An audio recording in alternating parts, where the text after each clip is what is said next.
Milestone ট্র্যাজেডির শোক ছুঁয়েছে ক্রীড়াঙ্গনেও। তাই তো সাফের বয়সভিত্তিক প্রতিযোগিতার অপরাজিত চ্যাম্পিয়ন হয়েও মুখে নেই কোনো উল্লাসের ছাপ। মাঠ থেকে টিম হোটেল, সাগরিকা পূজাদাসরা মাতেনি কোনো উল্লাসেও। ব্যাক টু ব্যাক ট্রফি ঘরে তুলে করেনি কোনো উদযাপন।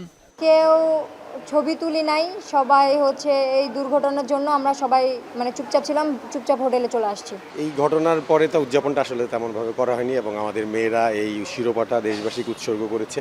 এদিকে সাফ অনূর্ধ্ব-20 নারী চ্যাম্পিয়নশিপ শেষ হলেও হোটেল এখনই ছাড়ছেন না বাংলাদেশ নারী দল। থাকতে হবে আরও বেশ কয়েকদিন, কারণ আগস্টে যে অনূর্ধ্ব-20 নারী এশিয়ান কাপ বাছাইয়ের জন্য প্রস্তুত হতে হবে নারীদেরকে।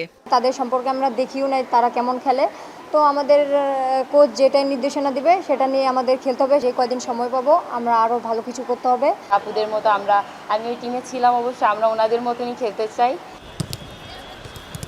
কোচ হিসেবে পিটার বাটলারকে যেখানে সিনিয়র নারী ফুটবলাররা অভিযোগের কাঠগড়ায় দাঁড় করিয়েছিলেন, সেখানে জুনিয়রদের কাছ থেকে কত নম্বর পেলেন? ছোটন স্যার আমারে গড়াই তুলছে, আর এখন আমারে লিড দিচ্ছে বাটলার স্যার। সো দুইটা নিয়েই আমার খুব ভালো যাচ্ছে।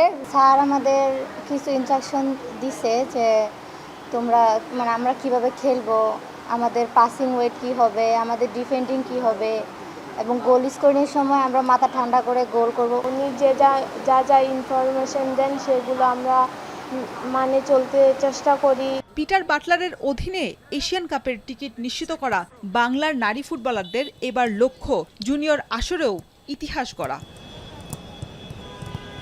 শরীফ রওশন, এখন ঢাকা।